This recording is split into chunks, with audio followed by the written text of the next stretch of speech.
এই দোয়াটা শিখে নেন, ইনশাআল্লাহ আপনার জীবনের সমস্ত সংকট কেটে যাবে। আমি নিজে ওই দোয়াটা বেশি বেশি করার চেষ্টা করি। দোয়াটা হচ্ছে, মুসা আলাইহিস সালাম একটা গাছের নিচে হেলান দিয়ে বসলেন, বসে দেখলেন দুজন মেয়ে দাঁড়িয়ে আছে দূরে, পানি নিতে পারছে না।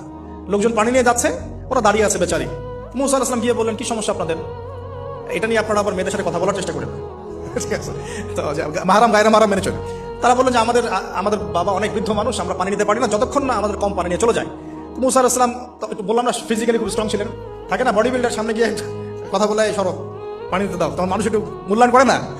তো মুসা আলাইহিস সালাম এভাবে পানি নিয়ে দিলেন এবং বাছুরদেরকে পানি পান করালেন, করিয়ে গাছের নিচে এসে বসে আছেন।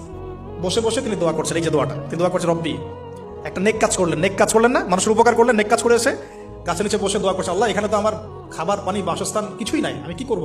রব্বি ইন্নী লিমা আনজালতা ইলাইয়া মিন খায়রিন ফাকির, রব্বি ইন্নী লিমা আনজালতা ইলাইয়া মিন খায়রিন ফাকির।